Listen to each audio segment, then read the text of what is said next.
नहमदुहु व नुसल्ली अला रसूलिहिल करीम अम्मा बाद फ़ाऊज़ु बिल्लाहि समीउल अलीम मिनश्शैतानिर रजीम बिस्मिल्लाहिर रहमानिर रहीम रब्बि ज़िदनी इल्मा आमीन। बिस्मिल्लाहिर रहमानिर रहीम रब्बि इश्रह ली सदरी व यस्सिर ली अमरी वहलुल उक़दतम मिन लिसानी यफ़क़हू क़ौली आमीन। अल्लाहुम्मा इन्नी अऊज़ु बिका मिन क़ौलिन ला युस्मअ व अमलिन ला यरफ़अ व क़ल्बिन ला यख़शअ व इल्मिन ला यनफ़अ आमीन या रब्बल आलमीन।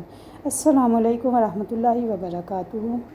वल्लज़ीना और वो जो युमिनूना ईमान लाते हैं बिमा इस पर जो माँ का मीनिंग किया था जो या जो कुछ उन्ज़िला नाजिल किया गया इलाइका आपकी तरफ का आपके लिए आता है इला किसी की तरफ इशारा करने के लिए की तरफ व माँ और जो उन्ज़िला नाजिल किया गया मिन क़ब्लिक मिन का मतलब होता है से कब पहले का आपसे मिन क़ब्लिक आपसे पहले व बिल आखिराती बा का मतलब बताया था पर व बिल आखिराती और आखिरत पर हम वो युकीनून वो यकीन रखते हैं। अभी तक हमने अल्हम्दुलिल्लाह मोमिनों की जो सिफ़ात के बारे में पढ़ा है। 3 सिफ़ात पहले बयान की जा चुकी हैं। गैब पर ईमान लाते हैं, नमाज अदा करते हैं और अल्लाह ताला ने जो कुछ दिया रिज़्क उसमें से खर्च करते हैं। यहाँ पर मुत्तकियों की चौथी सिफ़त बयान की गई है कि वो इसकी तमाम किताबों पर यानी अल्लाह की तमाम किताबों पर ईमान रखते हैं जो रसूलों पर नाजिल की गई। यहाँ पे ध्यान रखने वाली बात यह है कि यहाँ नाजिल करने से मुराद कुरान और सुन्नत है। अल्लाह ताला ने एक और मकाम पर फरमाया व अंज़लल्लाहु अलैकल किताब वल हिक्मा और अल्लाह ताला ने आप पर किताब और हिकमत को नाजिल किया। सूरत अन्निसा आयत नंबर 113। वल्लज़ीना युमिनूना बिमा उन्ज़िला इलैका बस साबित तक़वा रखने वाले इन तमाम चीज़ों पर ईमान रखते हैं जिन्हें अल्लाह के रसूल सल्लल्लाहु अलैहि वसल्लम लेकर आए थे। वो अल्लाह की नाज़िल करदा वही में फ़र्क नहीं करते। ला नुफ़र्रिक़ु बैना अहदिम मिर रुसुली इसके किसी हिस्से पर तो ईमान ले आए और किसी हिस्से पर अपना इनकार कर दें। ऐसे लोग मुत्तकी नहीं हैं। जैसा कि ये अहले बिदअत का वतीरा है कि वो बाज़ बातों पर ईमान लाते हैं और बाज़ पर ईमान नहीं लाते। अब यहाँ पे आप देखें कि पहले हम कुरान मजीद के बारे में देखेंगे कि आप सल्लल्लाहु अलैहि वसल्लम पर कुरान मजीद नाजिल हुआ और आपसे पहली किताबों पर तौरात, ज़बूर और इंजील जिनका हमें मालूम है और सहीफ़े जिनका हमें मालूम नहीं है इन पर ईमान लाना ज़रूरी है। यानी किताबों पर ईमान रखने का क्या मतलब है? उलमा कराम के नज़दीक ये मतलब नहीं कि आप इन किताबों पर अमल करना शुरू कर दें। ईमान रखना और बात है, अमल करना और बात है। ईमान सिर्फ़ इस बात पर रखना है कि जो किताबें नाजिल हुई वो अल्लाह की सच्ची किताबें थी, अल्लाह की तरफ से रहनुमाई के लिए उस वक्त नाजिल की गई। उसके बाद उनका न्यू वर्जन कुरान पाक की सूरत में आ गया। ये कुरान हक़ है और ये सिर्फ़ हक़ नहीं बल्कि मेयारे हक़ भी है, यानी कुरान हक़ का पैमाना भी है। इसकी वजाहत अल्लाह ताला ने सूरत आल इमरान में भी फरमाई है और सूरत माइदा में भी, जिससे ये बात समझ आती है कि साबिक़ा रूहानी किताबों पर ईमान रखने का क्या मतलब है। सूरत आल इमरान के शुरू में अल्लाह ताला ने फरमाया नज़्ज़ला अलैकल किताब बिल-हक़ मुसद्दिक़न लिमा बैना यदैहि व अंज़लत तौरात वल इंजील। तर्जुमा अल्लाह ताला ने नबी अकरम पर किताब नबी अकरम सल्लल्लाहु अलैहि वसल्लम किताब आपकी तरफ नाजिल की है हक़ के साथ और जो पहले नाजिल होने वाली किताबों की तस्दीक करती है और वो किताबें तौरात और इंजील हैं।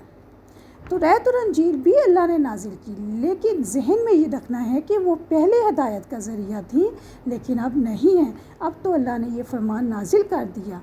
अब ये बताएगा कि कौन सी किताब सच्ची है। कुरान बताएगा कि कौन सी किताब सच्ची है कौन सी झूठी है। अल्लाह ने फुरकान नाजिल कर दिया। फुरकान का मतलब है हक़ और बातिल में फ़र्क करने वाला।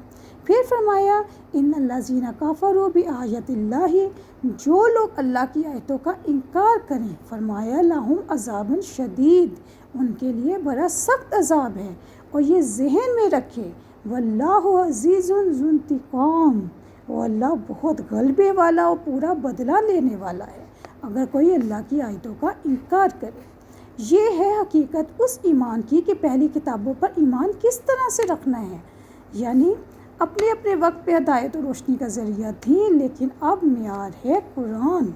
سورۃ المائدہ میں آیت نمبر 44، 46، 48 میں تسلسل کے ساتھ اللہ نے یہی مضمون بیان کیا ہے۔ آیت نمبر 44 میں فرمایا اِنَّا أَنزَلْنَا التَّوْرَاۃَ، ہم نے تورات نازل کی، فِيهَا هُدًى وَنُورٌ، جب تورات نازل کی اس میں بھی ہدایت تھی، روشنی تھی۔ آیت نمبر 46 وَآتَيْنَاهُ الْإِنْجِيلَ فِيهِ هُدًى وَنُورٌ، عیسیٰ علیہ السلام کو بھیجا تو ان کو ہم نے انجیل عطا فرمائی، فِيهِ هُدًى وَنُورٌ، اس میں بھی ہدایت و روشنی تھی۔ آیت نمبر 48 میں فرمایا وَأَنزَلْنَا إِلَيْكَ الْكِتَابَ بِالْحَقِّ، اب یہ قرآن آ گیا ہے حق کے ساتھ، اللہ نے یہ نازل فرمایا ہے۔ مُصَدِّقًا لِمَا بَيْنَ يَدَيْهِ مِنَ الْكِتَابِ، جو کتابیں پہلے سے موجود ہیں ان کی تصدیق بھی کرتا ہے۔ ساتھ فرمایا وَمُهَيْمِنًا عَلَيْهِ، اور ان پر آمین بھی ہے، گواہ بھی ہے۔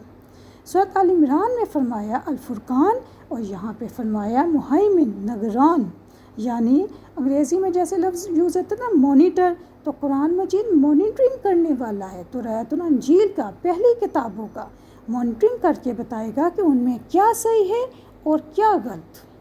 فرمایا فَاحْكُم بَيْنَهُم بِمَا أَنزَلَ اللَّهُ، بس اس کے مطابق فیصلے کرو، یعنی جو فیصلے ہوں گے قرآن کے مطابق ہوں گے۔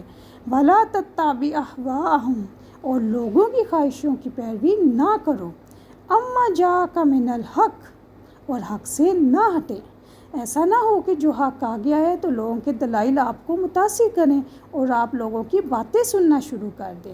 نہیں، اب دنیا میں نظام چلے گا تو صرف قرآن کا چلے گا، اب سب فیصلے قرآن کے مطابق ہوں گے۔ اب یہ بھی نہیں کہ اب تورات اور انجیل کو پڑھنا شروع کر دیں کہ قرآن نے فرمایا کہ اس پہ ایمان رکھو۔ اب اگر بائبل کے 7 نسخے لیں تو وہ ایک دوسرے سے بالکل نہیں ملتے۔ بما انزل الیک کا جو ہم آیت پڑھ رہے ہیں، اس کا مطلب ہے کہ صرف قرآن پر ہی ایمان نہیں رکھنا بلکہ سنت پر بھی ایمان رکھنا ہے۔ میں نے آپ کو شروع میں بتایا تھا کہ 2 چیزوں پہ ایمان رکھنا ضروری ہے۔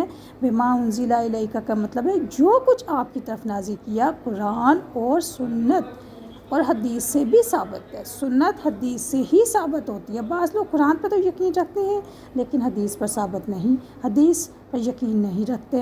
ان کے لیے میں ایک مثال بیان کرتی ہوں۔ مثال ہے وحی کی۔ وحی اس قرآن کے علاوہ بھی حضرت محمد صلی اللہ علیہ وسلم پر آتی تھی۔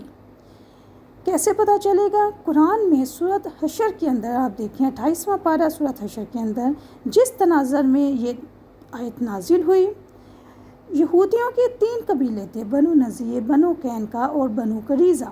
انہوں نے مدینے میں بہت زیادہ شرارتیں کی، معاہدہ جو ان کے ساتھ کیا گیا تھا ایگریمنٹ، اس کی خلاف ورزیاں کی، تو آخرکار ان کو مدینے سے نکال دیا گیا۔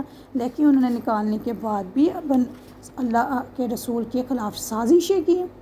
انہوں نے سازش کی کہ اوپر سے پتھر گرا کے نبی اکرم صلی اللہ علیہ وسلم کو نعوذ باللہ ہلاک کر دیا جائے۔ اللہ نے بذریعہ وحی آپ کو بتا دیا کہ ایسی کوئی سازش کر رہے ہیں۔ نبی اکرم صلی اللہ علیہ وسلم اس سے پہلے ہی واپس تشریف لے گئے۔ اب اس واقعے کا ذکر قرآن مجید میں کہیں پر بھی نہیں ہے۔ پھر آپ نے حکم دے دیا کہ ان کی بستی اور گھروں کا محاصرہ کر لو۔ کچھ دنوں کے بعد ان کی جلاوطنی کی سزا دے دی گئی اور ان کو کہا گیا کہ جتنا سامان لے جا سکتے ہو وہ یہاں سے لے جاؤ۔ وہ گھروں کے شتیر و بالے تک اکھاڑ کے لے گئے۔ اس موقع پر ایک واقعہ ہوا کہ ان کے محلے کے ارد گرد بڑے گھنے درخت تھے۔ نبی اکرم صلی اللہ علیہ وسلم نے حکم فرمایا کہ ان کو اکھاڑ دیا جائے۔ وہ کھجوروں کے درخت تھے، مدینے میں کھجوریں تھیں۔